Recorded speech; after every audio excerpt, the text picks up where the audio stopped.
Assalamualaikum warahmatullahi wabarakatuh.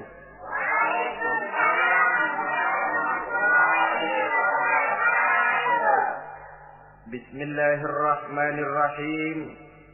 Alhamdulillahi rabbil alamin. Wassalatu wassalamu ala asyrafil anbiya'i wal mursalin, Sayyidina wa maulana Muhammadin wa ala alihi wa ashabihil mujahidin at-tahirin, amma ba'du. Bapak-bapak, ibu-ibu, saudara-saudara kaum muslimin rahimakumullah. Pada pertemuan terdahulu kita telah membicarakan bagaimana memilih jodoh menurut tuntunan agama Islam. Maka pada pertemuan kali ini pembicaraan akan kita tingkatkan kepada bagaimana membina mahligai rumah tangga bahagia dengan menitik beratkan pembicaraan kepada kewajiban bersama baik sebagai suami maupun sebagai istri. Banyak rumah tangga bahagia tercapai apa yang menjadi cita-cita dan tujuan. Tetapi tidak jarang rumah tangga yang tenggelam sebelum sampai ke pantai yang akan dituju. Pada saat-saat perkenalan seseorang dalam usahanya mencari jodoh, dia merasa bahwa pasangannya itulah yang akan memberikan kebahagiaan kepadanya. Hari-hari di mana terjadi pertemuan selalu menjanjikan dan menyanyikan keindahan. Bahkan sehari tak bertemu rasa seminggu, seminggu tidak bertemu rasa sebulan, sebulan tidak ketemu pingsan. Tidak ada tanda-tanda sesuatu itu akan menjemukan. Namun setelah memasuki kehidupan bahtera berumah tangga, baru beberapa bulan saja atau baru beberapa tahun saja, semua impian tadi sirna dan musnah. Bahagia yang disangka, sengsara yang datang menimpa. Keindahan yang diharap, malah kemalangan yang tumbuh.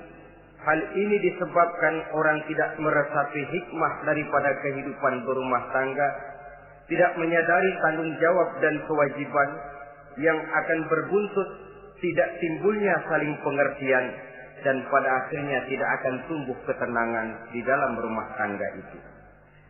Bukankah kewajiban akan saling memberikan pengertian, pengertian membawa ketenangan, dan ketenangan adalah tangga utama untuk mencapai rumah tangga bahagia. Oleh karena itu kita mulai saja dengan kewajiban sebagai seorang suami di dalam memimpin rumah tangga bahagia ini. Yang pertama, kewajiban seorang suami ialah mempergauli istrinya dengan baik.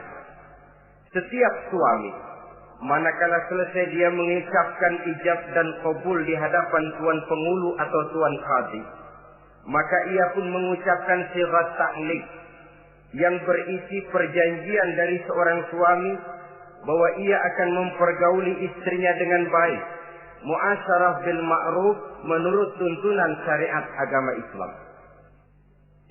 Walaupun janji itu pada zahirnya diucapkan di hadapan tuan pengulu, namun pada hakikatnya itu merupakan janji seorang muslim kepada Allah Subhanahu wa taala. Ini tidak lain karena nikah dalam pandangan Islam merupakan sesuatu yang sakral, merupakan sesuatu yang suci dan bagian daripada ibadah kepada Allah Subhanahu wa taala.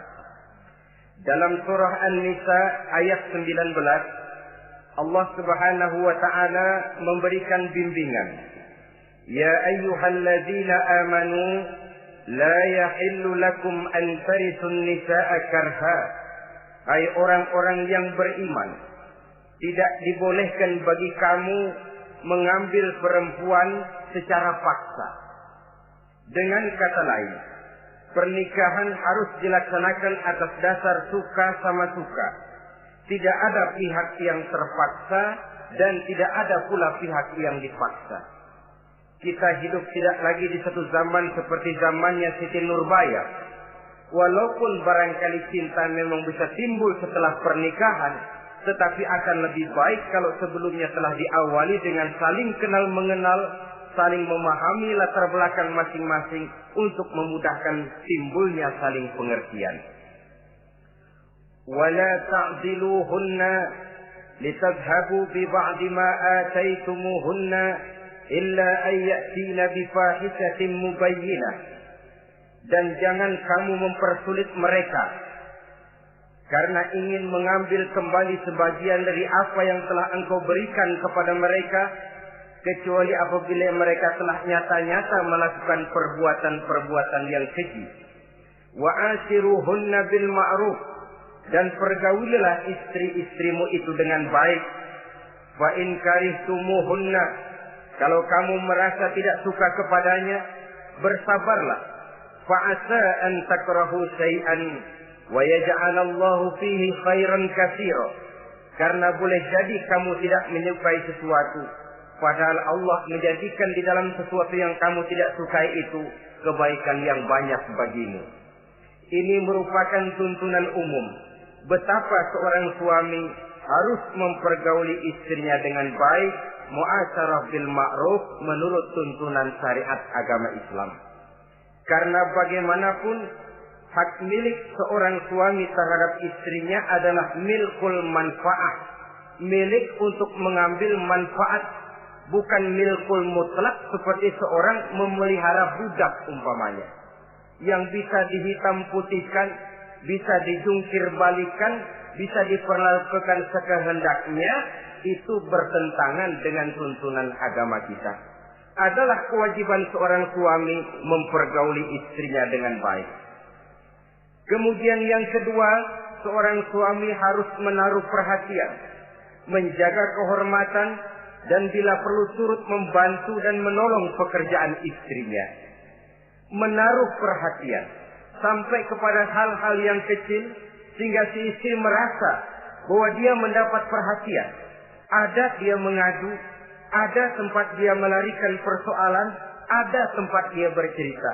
Sejak dari tingkah laku, berpakaian, berperhiasan, make up, dan lain sebagainya.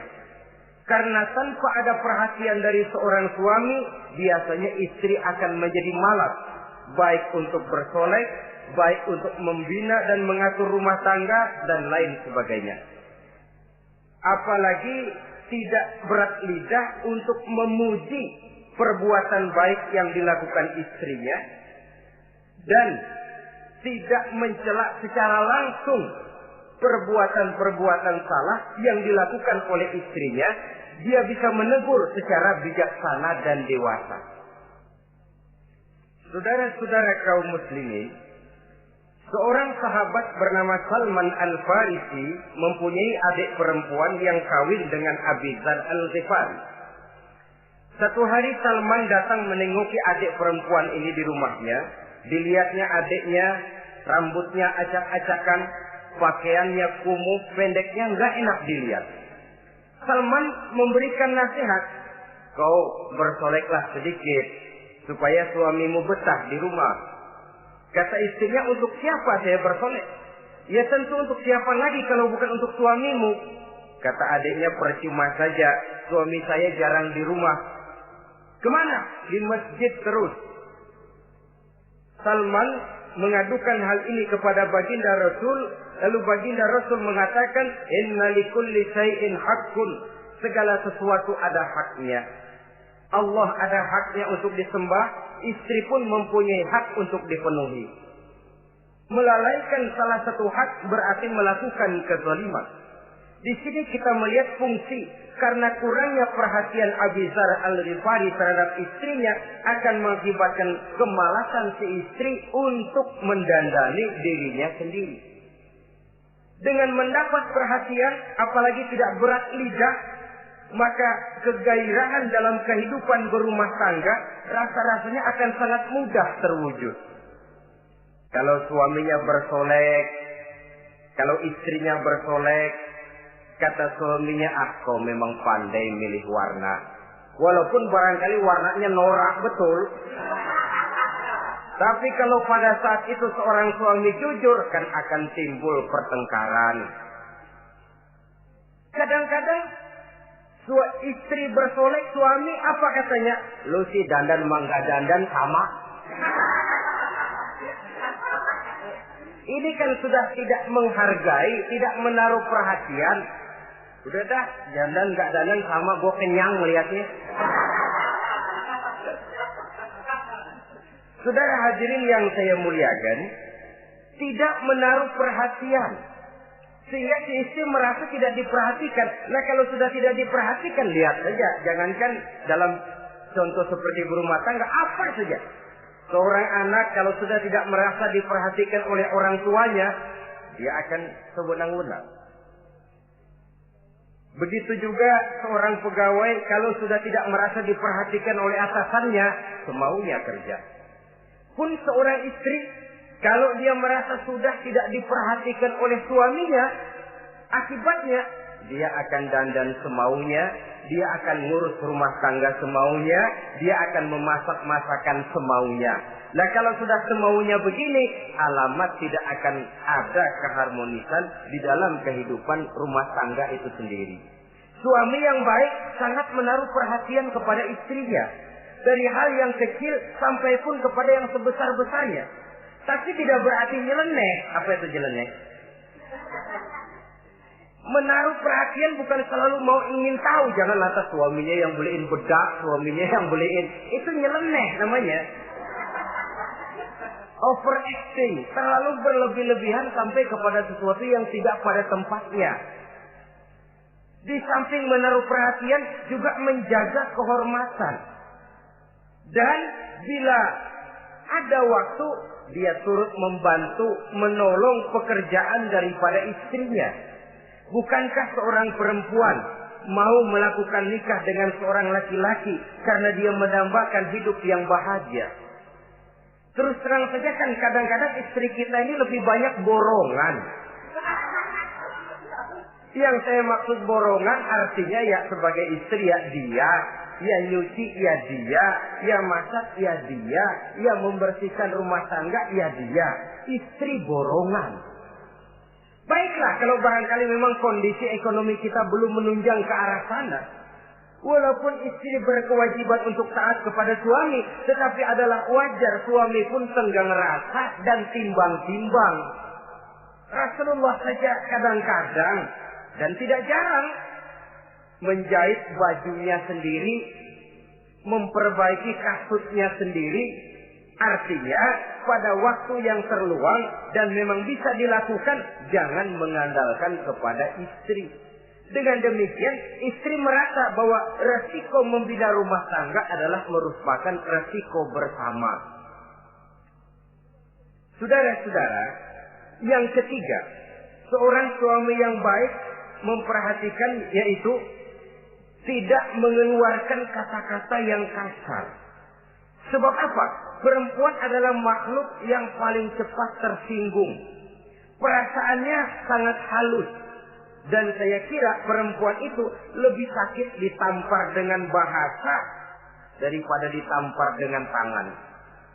Kalau ditampar dia dengan tangan, urusannya paling nangis 2-3 jam sudah sembuh. Tapi ditampar dia dengan kata-kata, ditampar dia dengan omongan, itu sangat menyakitkan hatinya. Seorang suami yang baik tidak mengeluarkan kata-kata yang menyinggung perasaan, kata-kata yang kasar. Dia pandai menggunakan kata-kata yang baik untuk menghidupkan rumah tangganya. Rasulullah seringkali memanggil Siti Aisyah itu dengan Humaira. Humaira dari kalimat ahmar yang kemerah-merahan. Sebab rupanya kulit Siti Aisyah itu kuning kemerah-merahan seperti tomat mengkel. Sehingga panggilannya Ta'ali ya Humaira, kemarilah wahai yang kemerah-merahan. Alangkah indahnya panggilan ini. Kadang-kadang kita mah jujur suami ini. Ketahuan istri bongkok, enak banget bongkok, sini loh.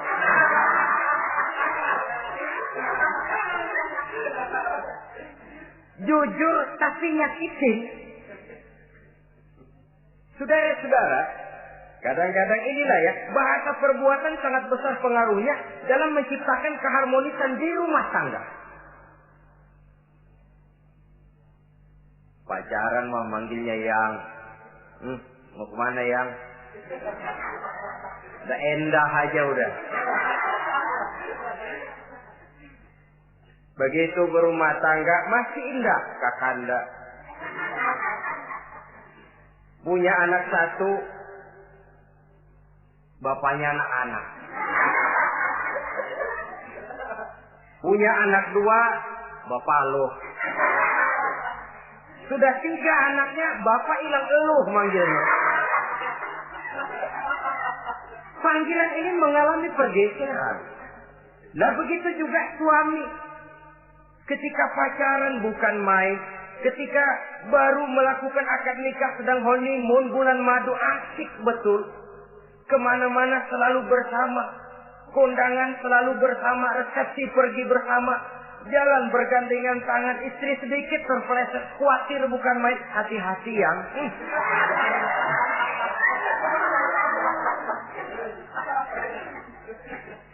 Sudah anak 3, istri ngajak kondangan, kata suami, lo pergi duluan aja dah.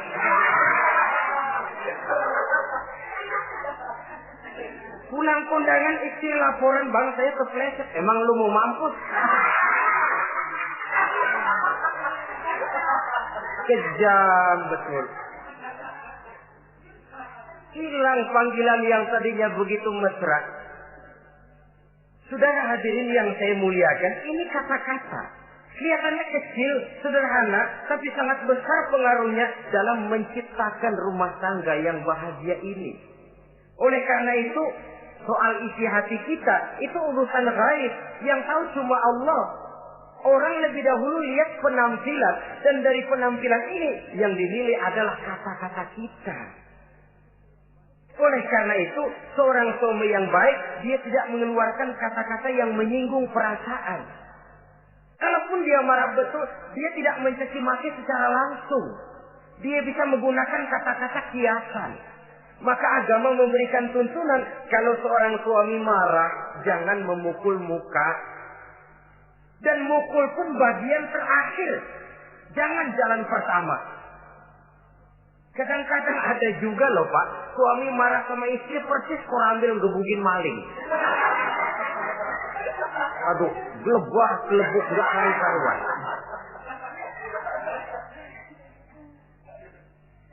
Jangan, kata agama, kalau kau memang ya melihat tingkah laku istrimu yang tidak enak, tegur dengan kata-kata lemah lembut. Lemah lembut tidak bisa, sedikit keras. Sedikit keras masih nekat, bentak. Bentak pun tidak bisa juga, pisah tempat tidur. Pisah tempat tidur masih tidak bisa juga, pukul. Jangan mukanya, bagian lain dari tubuh. Itu pun tujuannya bukan untuk menyakiti, tapi untuk mendidik. Saudara hadirin, misalnya istri tidak sholat, suami tampil, bu sholat. Mboknya malu sama tetangga kalau nggak sholat. Dengan lemah lembut masih tidak kena. Besok kencengan dikit ngomongnya. Kemarin kan udah saya bilangin sholat 2 kali, belum mau juga. Oh sholat jadi. Mulai naik tensi omongan. Masih nekat. Begini saja. Saya dari kalem sampai bentak udah. Sekarang kamu nggak mau juga sholat, saya mulai nggak enak pikiran. Mulai ntar malam kamu tidur kamar depan, saya kamar belakang. Pisah tempat tidur. Kadang-kadang kan nggak kuat emosi kalau sudah marah sama istri, ngebludak kalau istri diusir, udah pulang ke rumah moyangmu.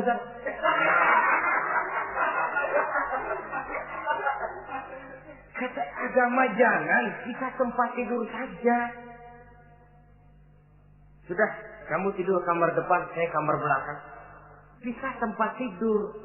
Kenapa? Nanti malam kalau hujan turun, pikiran berubah, berasa perlu, tinggal pindah kamar. Secara psikologis, saudara-saudara. Jadi melalui processing. Oleh sebab itu, kata-kata sangat besar pengaruhnya di dalam membina kehidupan berumah tangga. Seorang suami yang baik tidak mengeluarkan kata-kata yang bisa menyinggung istrinya. Sebaliknya, istri pun demikian. Tidak mengeluarkan kata-kata yang bisa menyinggung perasaan suaminya. Sebab lebih dosa besar kata-kata suami istri yang menyinggung suaminya, walaupun sama dosanya ya. Tapi lebih besar ketersinggungan seorang suami ketimbang seorang istri ini. Namun agama memberikan tuntunan suami lebih dahulu yang diajarkan. Jangan mengeluarkan kata-kata yang bisa menyinggung perasaan. Baik itu menyangkut dandanan istri, caranya pakaian, caranya jalan, ataupun masakannya. Masakannya sekalipun tidak kita sukai, ya ndak usah. Misalnya sayur keasinan, begitu dicobain menteleng mata pelatat, melotot keasinan. Ndak usah lantas tolak pinggang, lu masak melotot ya. Ndak usah. Saudara hadirin yang saya muliakan, jadi itu dari segi masakan. Dari segi pakaian, umpamanya istri kita berpakaian tidak sesuai dengan tuntunan agama, cukup kita bisa berkata, pakaianmu sebenarnya bagus, motifnya, potongannya, kainnya, cuma mbok kok kelihatannya kok potongan badanmu kok kelihatan betul dengan terbungkus pakaian seperti itu. Alangkah lebih baiknya, nah dengan demikian istri nggak terlalu tersinggung daripada sudah dandan bagus-bagus.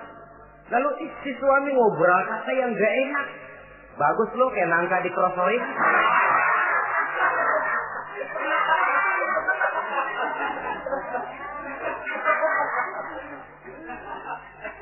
Allahu Akbar. Istri tentu saja tersinggung. Atau dia pakai bedak berlebihan. Ya tentu dia pun begitu karena ingin ada kebanggaan suami jalan dengan dia merasa bangga. Tapi over. Bedaknya berlebihan, lipstiknya berlebihan. Suami usil. Begitu mau berangkat kondangan istrinya keluar nanya mau main topeng monyet di mana?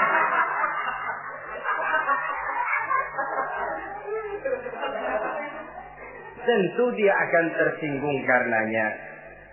Jadi saudara-saudara, ini yang ketiga. Yang keempat, seorang suami yang baik jangan memberikan pekerjaan di luar batas kemampuan istrinya. Wah, tugas istri itu nyaris 1 kali 24 jam. Seorang suami bagaimanapun payah dia bekerja, pulang dia bisa istirahat, tidur malam dia bisa tidur dengan nyenyak. Tapi seorang istri, apalagi dia punya anak kecil, bayi misalnya, itu nyaris jam kerjanya 1 kali 24 jam. Sejak bangun tidur sampai tidur lagi, bahkan tidurnya pun selalu diusik oleh anaknya. Anaknya kalem, bapaknya ngusik.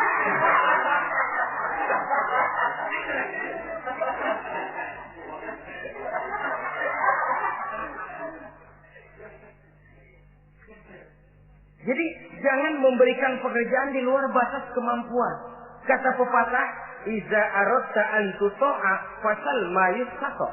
Apabila kamu ingin ditaati, perintahkan apa yang orang mampu mengerjakan. Jadi kalau kita memerintahkan seseorang untuk melaksanakan sesuatu yang dia jelas tidak mampu, itu artinya sama dengan kita tidak ingin ditaati oleh orang itu. Bukan dia tidak mau taat, jenis pekerjaan yang kita berikan di luar batas kemampuannya. Nah kalau sudah begitu, tentu saja lalu ketaatan akan menurun jadinya.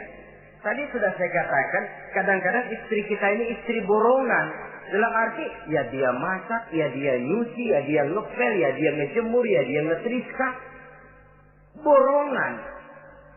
Terlalu berat tugasnya. Oleh karena itulah seorang suami yang baik, dia harus tenggang rasa, timbang diri, tidak memberikan pekerjaan yang di luar batas kemampuan daripada istrinya. Kalau tidak mampu karena merasa dimanjakan oleh istri suaminya. Karena merasa dapat angin dimanjakan, mestinya mampu, lalu berpura-pura tidak mampu. Apalagi istrinya suaminya sedikit-sedikit mau menolong dia. Jadi posisi ini nanti bisa berbalik loh. Karena terlalu memanjakan istri bisa membludak. Akhirnya suami yang nyuci, suami yang neriska, istri tidur. Walaupun tentu saja tidak jelek, tetapi itu sudah overacting namanya. Saudara hadirin yang saya muliakan, itu yang keempat. Yang kelima, kewajiban seorang suami yang baik, ia mencukupkan belanja rumah tangga. Cukup itu relatif. Cukup menurut ukuran standar kemampuan kita. Sebab kemauan kita mungkin tidak terbatas. Tapi kemampuan kita yang terbatas. Kalau kemampuan ini bisa kita ukur dengan kemampuan, insya Allah kita cukup. Dan pernah saya katakan, orang kaya adalah orang yang hidupnya paling cukup. Salah kalau kita berkata orang kaya itu yang rumahnya gedung bertingkat. Tidak betul orang kaya itu yang mobilnya 5, yang gajinya jutaan, yang kebunnya lebar, yang pabriknya luas. Tidak. Orang kaya, orang yang hidupnya cukup. Orang miskin, orang yang selalu merasa kurang. Jadi kalau ingin jadi orang kaya, resepnya gampang sekali. Cukup dengan apa yang diberikan Allah, kita sudah kaya. Tapi kalau ingin miskin, maka bukalah mata selebar-lebarnya. Bagaimanapun banyak nikmat Allah diberikan kepada kita, tidak pernah ada rasa cukupnya.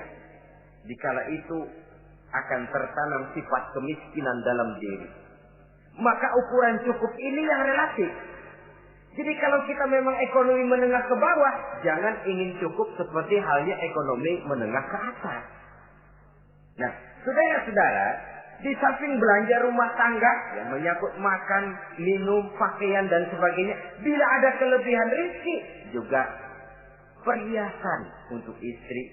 Karena istri itu zinatul hayatid dunia, perhiasan hidup di dunia. Jangan lalu berat hati, kan suami yang peras keringat banting tulang pergi pagi pulang sore. Mestinya suami dulu dong cukupi pakaiannya. Betul, kelihatannya memang begitu, tapi jangan lupa istri kita bagian daripada hidup kita. Baik dia dilihat orang, baik kita disebut orang. Jelek dia dipandang orang, jelek juga kita disebut orang. Dia adalah bagian daripada kehidupan kita. Orang kan sering bilang tuh, Mpo Ano, kenapa? Gue gerah banget ngeliatnya. Emang kenapa? Emang kenapa dia? Ke pasar pakai kutang doang.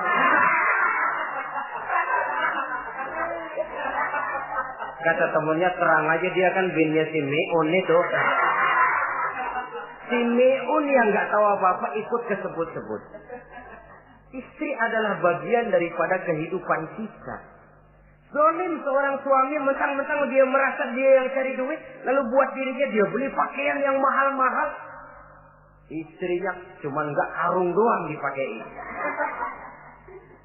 Istri adalah bagian daripada hidup kita. Baik dia dilihat orang, baik kita disebut orang. Jelek dia dilihat orang, akan jelek juga kita jadi pembicaraan orang. Ini tidak lain karena dia merupakan perhiasan bagi suami dan bagian daripada kehidupan seorang suami.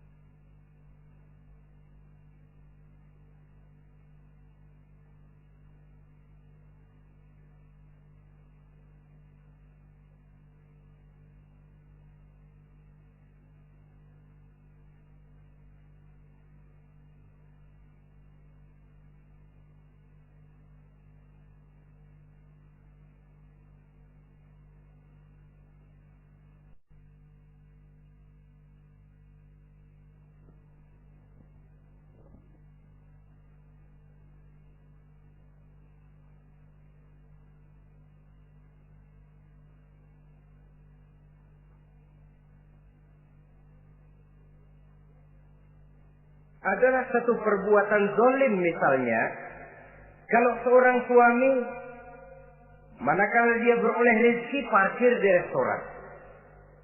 Kalau tidak ada duit baru dia pulang ke rumah. Sementara dia enak makan makanan yang serba nikmat dan lezat di restoran yang serba ada, istrinya di rumah cukup kangkung saja sama toge. Adalah satu perbuatan yang zalim dan istri berhak menuntut karena itu memang merupakan haknya. Begitu besar nilai pahala memberikan nafkah ini sampai Nabi dalam hadis yang diriwayatkan oleh Imam Muslim dan Ahmad bersabda, dinarun anfaqtahu fi sabilillah wa dinarun anfaqtahu ala rukbatin wa dinarun tasaddaqta ala miskin wa dinarun anfaqtahu ala ahlika a'zamuha ajran allazi anfaqtahu ala ahlika. Uang yang kamu belanjakan di jalan Allah, uang yang kamu belanjakan untuk membebaskan budak, uang yang kamu sedekahkan kepada orang miskin, dan uang yang kamu belanjakan untuk nafkah keluargamu, pahalanya itu lebih besar uang yang kamu belanjakan untuk nafkah keluargamu. Ya Allah.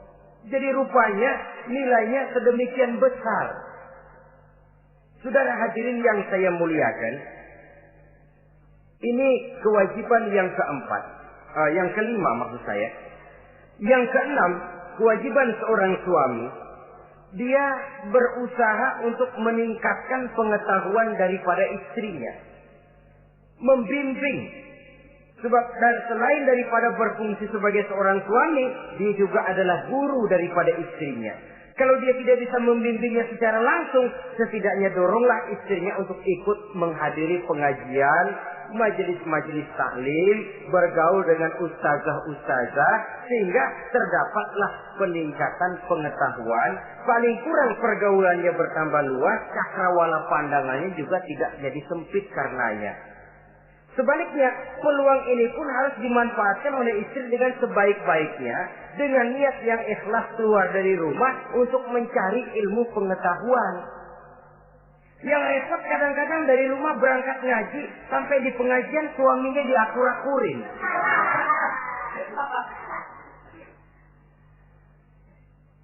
Atau tetangganya jadi bahan gunjingan. Ngajinya cuma setengah jam, ngomongin orangnya sejam setengah. Ini malaikat bingung, kacau amat ya orang. Ini yang kadang-kadang menimbulkan hal-hal yang negatif, padahal keluarnya dari majelis taklim, keluarnya dari pengajian.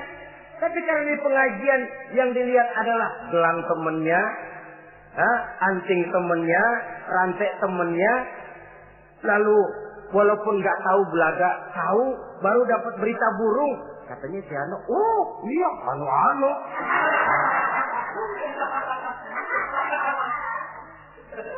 Saudara hadirin yang saya muliakan, akhirnya nanti kan suami jadi pegel.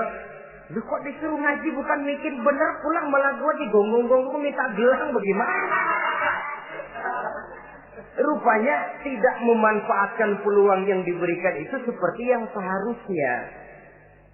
Jadi kalau memang seorang suami tidak bisa membimbing istrinya dalam arti meningkatkan ilmu pengetahuannya, doronglah dia, berikan kesempatan untuk menghadiri pengajian, majelis-majelis taklim yang akan lebih membuka nuansa pergaulan, lebih meluaskan pandangannya, dan ada refreshing. Nah ini penting. Apakah kita suami ini pernah membayangkan bagaimana kalau kita 1 kali 24 jam mesti ada di rumah saja? Tiap hari menghadapi yang itu juga. Apa tidak timbul kejenuhan? Kalau kita begitu, apa istri kita juga tidak begitu? Karena itu sangat bijaksana kalau ada waktu luang, Boya ajaklah istri dan anak-anak makan di rumah makan. Kalau ada kelebihan rezeki loh ini ya. Tapi jangan maksa-maksa. Karena terlalu ingin lalu ngutang dulu sama temen. Itu juga nggak betul. Niatnya baik, cuma ngutangnya itu nanti yang jadi nggak betul. Ya, refreshing, relax, santai. Apa itu ke Taman Safari, apa itu ke Bogor. Supaya istri ini merasa ada selingan dalam hidup. Tidak jenuh, tidak monoton. So, kalau dia jenuh, akhirnya kan, wah ublek-ublek di depan dapur mulu.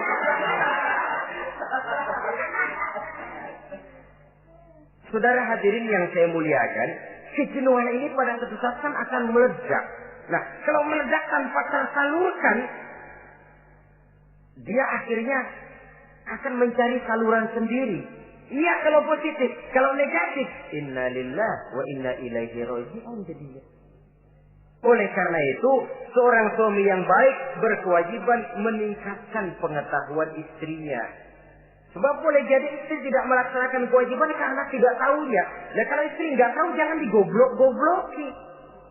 Mestinya dibimbing, diberikan kesempatan ngaji. Kamu sih disuruh gini aja kok nggak bisa, emang goblok aku ini. Memang bukan dibimbing malah digoblok-gobloki. Lalu istri kan apa ya? Bahasa Prancisnya nelongso. Apa nelongso? Narik diri. Apa katanya? Gue tahu lu goblok, lu nggak kawin sama gue. Nah.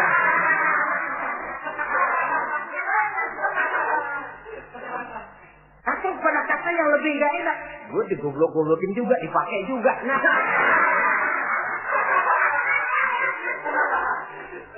Kan lebih nggak enak lagi tuh. Jadi saudara-saudara, hal-hal yang memerlukan kesabaran ini memang menuntut kedewasaan dari seorang suami. Dia kalau baru 1-2 bulan berumah tangga, segalanya masih menjanjikan dan menyanyikan keindahan. Tapi makin hari kita bergaul di rumah tangga, kita makin tahu karakter, mental, watak daripada istri. Kekurangannya mulai kelihatan, keburukan wataknya mulai nampak. Dikala itulah kita sebagai suami harus dewasa, sabar, membimbing mereka. Kalau waktu 2-3 bulan pertama di rumah tangga namanya honeymoon, segalanya indah. Mana ada kekurangan? Masa keasinan, lezat. Nasi kekerasan, asyik. Segalanya nggak pernah salah, selalu betul.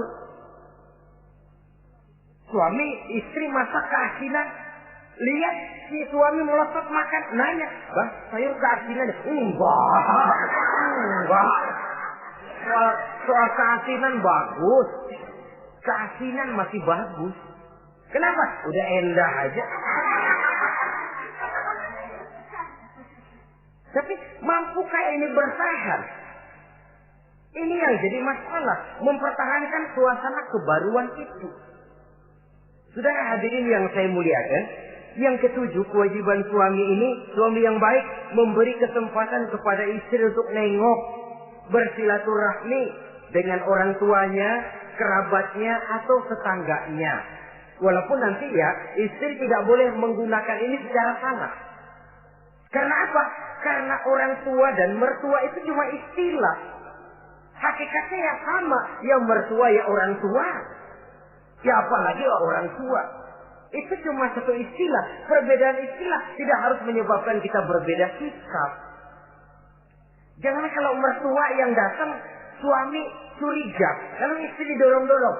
Begitu tuh, datang. Babelu katanya. Lalu belum apa-apa sudah bersangka biasa babelu. Biasa katanya. Nah, biasa ini sudah gak enak tuh. Biasa datang bawa jeruk, pulang minjem duit. Allahu Akbar. Ini kan sudah menanamkan rasa gak enak. Malah akan lebih baik kalau mertua yang datang, suami menyambut lebih dahulu. Sehingga akan nampak kecintaannya. Tidak lagi membedakan antara mertua dengan orang tua karena cuma sekedar istilah. Memberikan kesempatan. Dan seorang istri pun, walaupun akan ke rumah orang tuanya sendiri, izin suami itu wajib.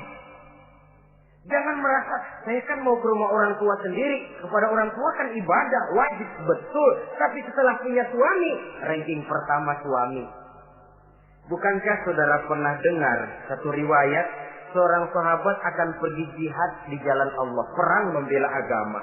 Ketika akan berangkat, dia pesan sama istrinya, aku mau perang membela agama. Aku pesan, kalau aku belum pulang ke rumah, kau jangan keluar rumah. Baik bang, berangkatlah si suami dengan iringan doa istrinya. Nah, ini istri yang baik ya. Suami pergi kantor, istri doa. Di situ letak kerjasama. Suami buka warung, istri sembahyang duha. Di situ letak kerjasama. Ya Allah, kata istri dalam doanya itu, mudahkan rezeki suami saya. Kalau memang rezekinya masih di langit, turunin ya Allah. Kalau masih terpendam di perut bumi, keluarkan ya Allah. Kalau masih jauh, dekatkan ya Allah. Ikhlas melepas suami dengan iringan doa. Suami pun berusaha, lalu lapang terasa jalannya. Tapi kalau dari berangkat keluar rumah sudah dilepas oleh bemo. Tahu bemo? Moyo. Itu suami berangkat juga hatinya sudah kusut. Sudah tidak dilepas dengan doa. Lalu istri juga barangkali suaminya berangkatnya dumel. Ya, jangan dikasih rezeki dah Tuhan, tadi dikasih rezeki gak kawin lagi. Nah.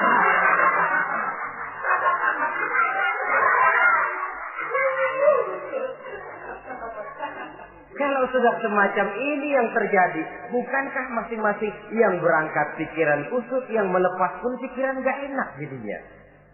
Di situ letak kerjasama.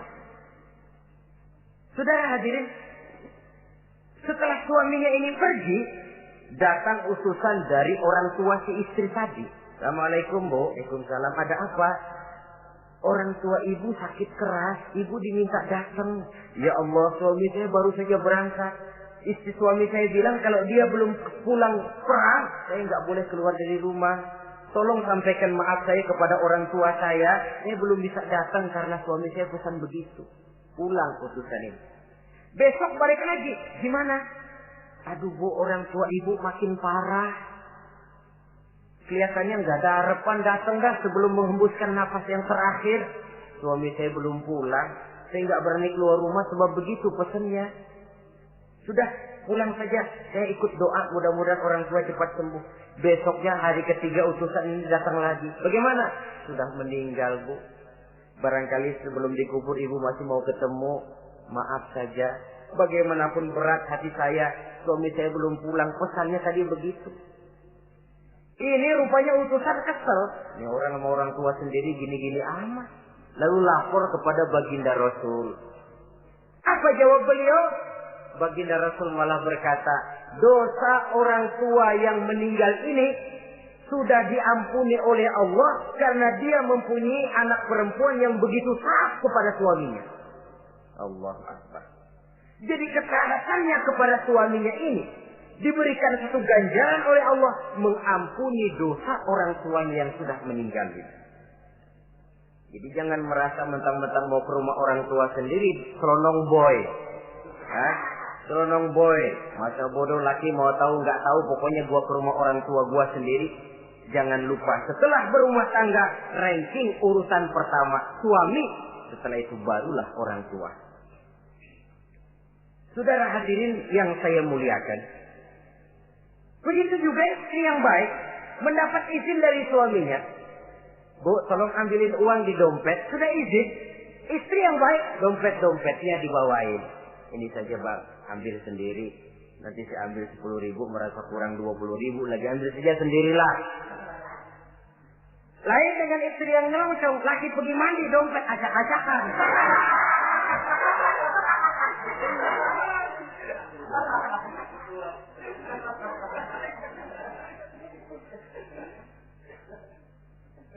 Saudara hadirin yang saya muliakan, baik silaturahmi itu kepada orang tua atau kerabat, famili, andai tolan, keluarga lain, ataupun tetangga. Tetangga itu perlu sepanjang dia menghasilkan nilai-nilai positif. Karena memang kita makhluk bermasyarakat. Yang tidak boleh kalau dengan bertetangga itu lalu menghasilkan hal-hal yang negatif. Saudara hadirin, yang ke-8, seorang suami yang baik wajib bersikap lapang dada dan sabar menghadapi kekurangan-kekurangan yang ada pada istrinya. Lapang dada dan sabar. Sebab memang membangun manusia itu lebih sulit dari membangun jembatan. Kalau memperbaiki jembatan mungkin seminggu 2 minggu selesai. Tapi memperbaiki watak seseorang memerlukan waktu lama. Prosesnya diperlukan kesabaran, sikap lapang dada dan sebagainya. Seorang suami harus bersikap lapang dada dan sabar menghadapi kekurangan-kekurangan yang ada pada istrinya. Dan kekurangan-kekurangan itu tidak harus dia ceritakan kepada yang lain. Kan ada toh kadang-kadang Suami kalau ngobrol sama temennya, kekurangan istrinya jadi topik diskusi. Ini gue payah banget dah. Lu nggak ada yang nanya, istrinya dipayahin di mana-mana. Kayaknya nggak malu. Mengorek aib sendiri kan menepuk air di dulang, toh itu artinya. Kalau aib istri kita ceritakan di mana-mana, bukankah artinya kita juga menceritakan aib kita sendiri? Karena istri bagian daripada kehidupan kita. Sebagaimanapun seorang istri tidak wajar menceritakan aib dan kekurangan suaminya di mana-mana. Malah dia harus menutupi. Malah kelemahan-kelemahan dan kekurangan suaminya harus dia jaga.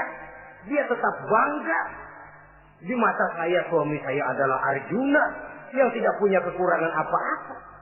Kalaupun orang bawakan berita, tidak betul itu. Walaupun hatinya panas, tapi dia masih bisa menunjukkan wajah yang sejuk, senyum dalam hati yang panas. Sebab saudara-saudara, apabila kita tidak punya filter, ini kadang-kadang kita mau tenang, kita bisa dibakar oleh yang lain. Tapi kalau ada filter, kita bisa menyaring, boya masa iya. Sehingga dengan demikian, sikap lapang dada dan kesabaran ini, walaupun diutamakan adalah merupakan kewajiban suami, juga sekaligus merupakan imbangan daripada si istri. Nah, kemudian yang ke-9, seorang suami wajib berpenampilan bersih dan rapi di hadapan istrinya. Hingga tanpa anggun. Anggun ini lalu menimbulkan wibawa. Nah, dari wibawa lahir rasa hormat. Tapi kalau suami di depan istrinya kelihatan butut, rebek, jelek, belek,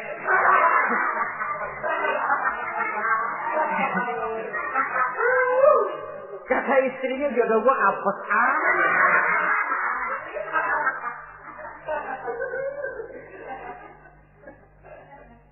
tidak akan timbul kewibawaan. Nah, kalau sudah tidak timbul wibawa, dia bagaimana si istri itu akan merasa dia wajib taat kepada suami. Saudara hadirin yang saya muliakan, jadi ternyata penampilan bukan cuma kewajiban istri, seorang suami juga harus mengimbangi itu. Sehingga dengan demikian keterasian dalam kehidupan di rumah tangga itu akan terasa jadinya. Nah, inilah pada prinsipnya kewajiban daripada suami. Lalu kemudian apa kewajiban istri? Yang pertama, saudara-saudara, terutama ibu-ibu tentu, istri itu berkewajiban untuk taat dan patuh kepada suaminya. Sepanjang perintah suaminya itu tidak untuk bermaksiat kepada Allah. Jangankan amalan yang mubah, amalan yang sunnah saja tidak diizinkan oleh suami, masih dikerjakan oleh istrinya. Dosa. Itu amalan sunnah. Misal saja ini ya. Suami kebetulan ngambil cuti. Hari Senin ada di rumah. Begitu malam Senin, kata si istri, "Bang, besok kan hari Senin, saya mau puasa sunnah." Karena istrinya santri, biasa puasa Senin Kemis. Kata suaminya, "Lu tega amat, gua tumben perek Senin. Senin ada di rumah lalu mau puasa, gua lu suruh ngapain?" Umpamanya lo ya, umpama.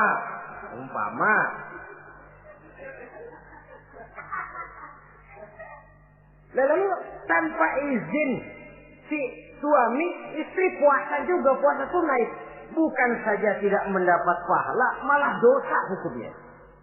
Ini amalan sunnah. Apalagi tibang pergi arisan. Apalagi tibang pergi tetangga. Amalan sunnah tidak mendapat izin daripada si suami, dosa untuk dikerjakan. Dengan pertimbangan tadi, dia tumben cuti hari Senin. Istri dadakan puasa, lah suami nganggur total.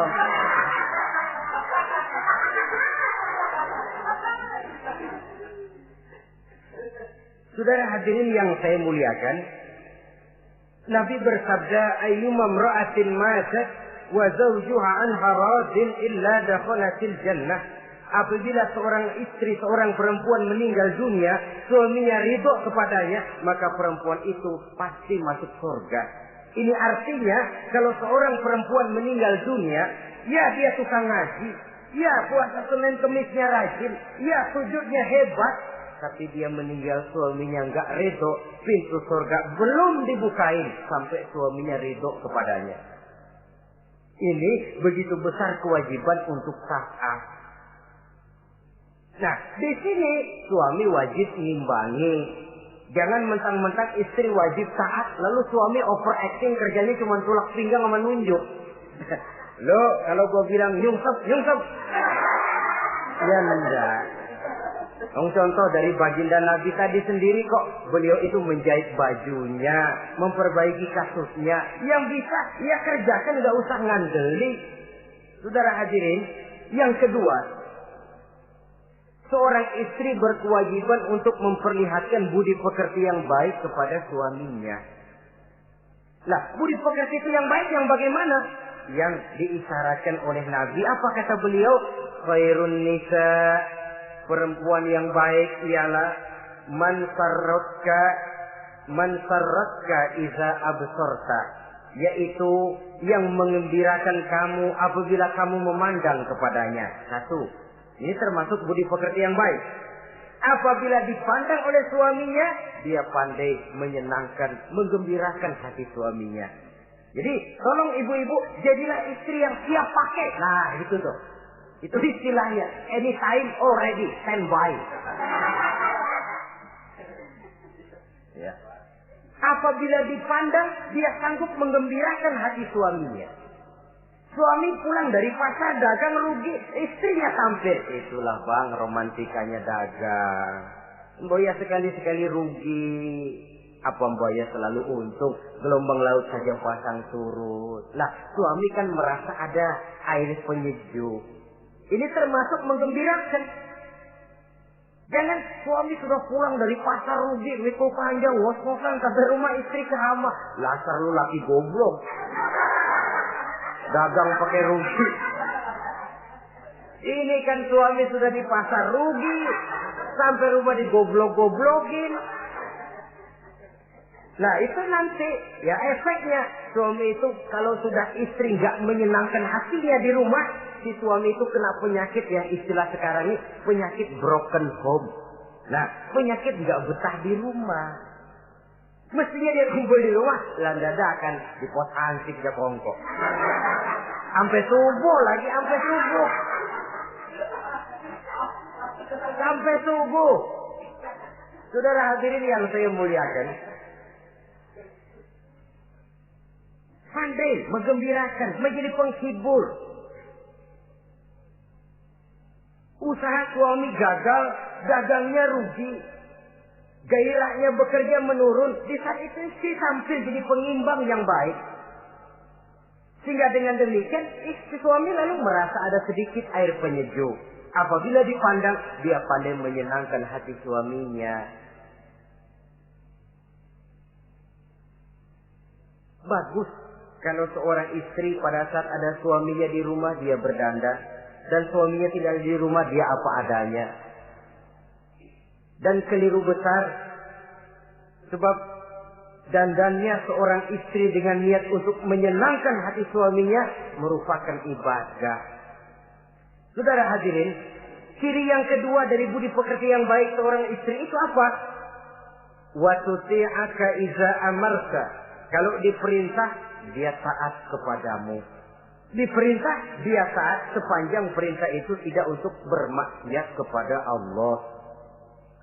Yang ketiga lagi cirinya watahfazu ghibataka fi nafsiha wa malika. Dia dapat menjaga diri baik pada waktu kamu tidak ada, baik menjaga dirinya sendiri ataupun menjaga hartamu. Tidak menggunakan kesempitan di dalam kesempitan. Ini ciri dari budi pekerti. Yang ketiga, sekarang kewajiban seorang istri dapat mengatur rumah tangga dengan baik dan rapi. Mengatur rumah tangga itu kan tidak perlu biaya yang mahal-mahal. Asal ditempatkan pada tempat yang serasi, komposisi warna yang cocok, tidak perlu perhiasan yang mewah-mewah. Orang lalu terkesan, rumahnya ini sejuk ya. Kenapa? Tata ruangannya kok enak dilihat, apik. Enggak karena mentang-mentang semua kepengen dilihat orang, semua ditaruh di ruang tamu. Sampai tempayan piring naik ke ruang tamu semua. Walaupun mahal, tapi kalau tidak pada tempatnya kan orang lalu, ini kok terlalu amat ya. Dapat menata. Dan menata ini tentu karena pergaulan.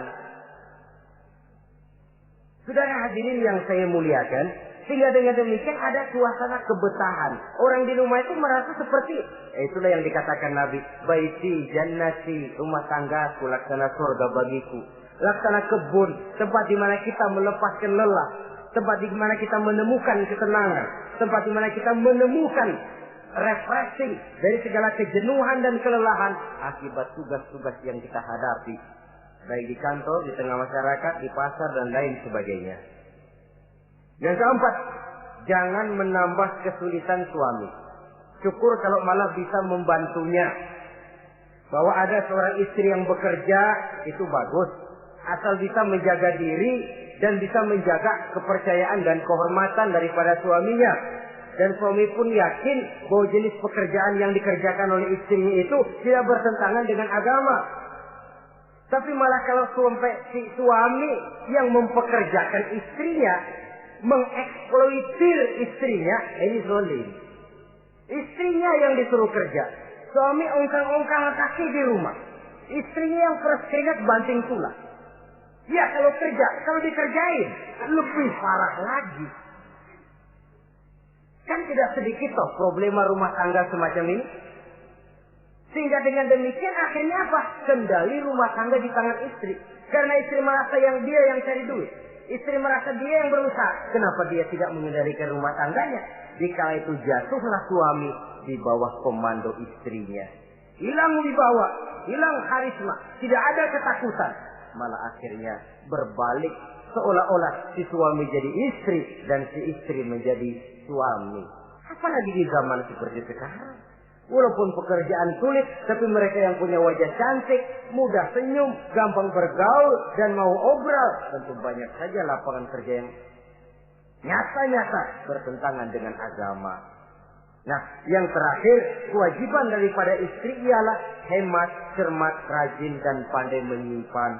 Kalau dia dibelikan perhiasan oleh suaminya, niatnya tidak lain. Pertama, menyenangkan hati suaminya. Yang kedua, berjaga-jaga kalau nanti ada kesulitan, toh perhiasan ini bisa dimanfaatkan.